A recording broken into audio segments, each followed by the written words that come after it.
I will definitely have to admit that by far my favorite villain in the Star Wars franchise, specifically within the Skywalker saga, has got to be Darth Sidious because of how he was able to manipulate Anakin Skywalker into becoming Darth Vader, as well as the fact that he is now returning in The Rise of Skywalker by JJ. This is Mike Zero. Make sure to subscribe if you're new to the channel for future Star Wars content.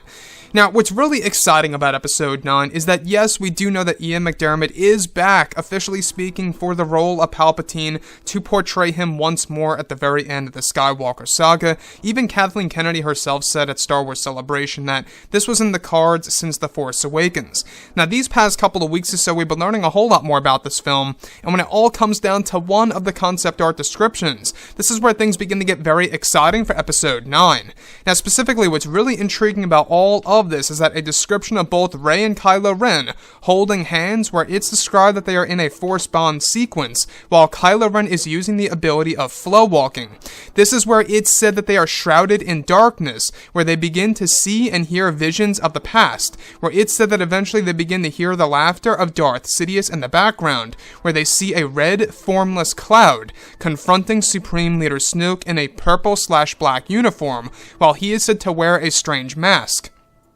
Now, it's said that Snoke is using Force Lightning against the Sith Spirit of Sidious, where it's explained to be attacking Snoke, delivering a big hint and/or indicator that Palpatine kills Snoke and takes over his body to rule the First Order and live in his body for decades on forward. It's said that the sequence was inspired by Dave Filoni's The Worlds Between Worlds, and that JJ worked very closely with Dave Filoni and gained advice on how the scene should be handled and actually illustrated in the movie. It's explained to be a powerful scene between two dark forces that provide a big hint that Palpatine killed Snoke and took over his body.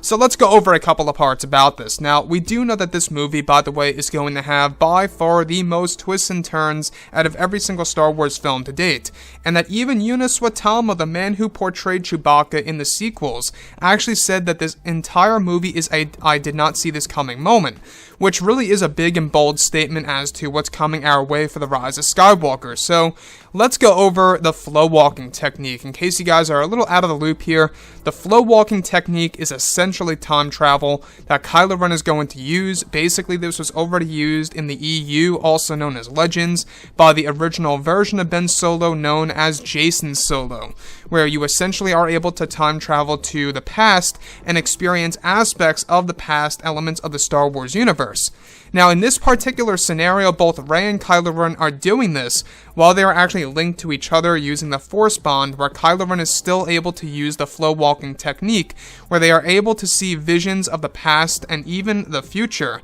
Now, in this particular moment, Kylo and Rey are witnessing a moment in time decades ago where Palpatine's Sith spirit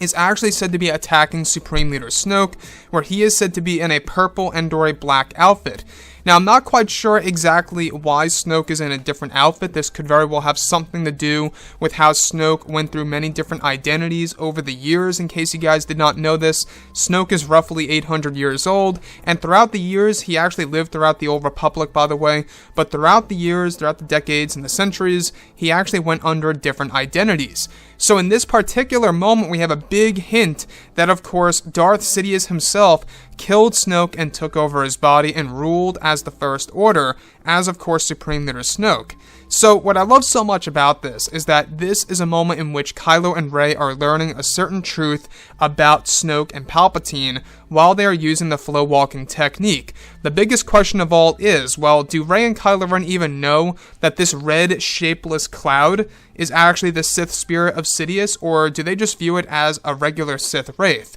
That's a big question open on the table for discussion. So, what I like so much about this as well is that this also provides a little bit more of a backstory to Snoke. We do know that in September, we're getting a dedicated comic line for Snoke where we will be learning a little bit more about that character and what he went through before the events of The Force Awakens, as well as how he trained Kylo Ren. We're also going to be able to see that in the new comic series featuring Snoke. So that's another thing to look forward to just next month, actually. You know, in a strange way, dropping just a couple of months before the release of The Rise of Skywalker.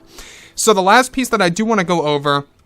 is that, of course, J.J. Abrams got a lot of advice from Dave Filoni on how he used the worlds between worlds, and how his vision of that episode from Star Wars Rebels was essentially used as inspiration to create this environment in which both Rey and Kylo Ren are shrouded in, where they're actually seeing these visions of the past and even hearing visions of the past as well from many of the iconic characters in the Skywalker saga. And I think that's a very inspiring thing, the fact that they are borrowing elements not just from Legends and of course the EU, but also Star Wars Rebels by Dave Filoni, the fact that JJ was very close with him while he was writing the script. Anyways guys, drop a comment below, let me know what you think about all of this in the comments, and if you guys did enjoy the content for today, do make sure to drop a thumbs up on this video to support the channel. I thank you all so very much for the kind support, and I'll catch you guys next time.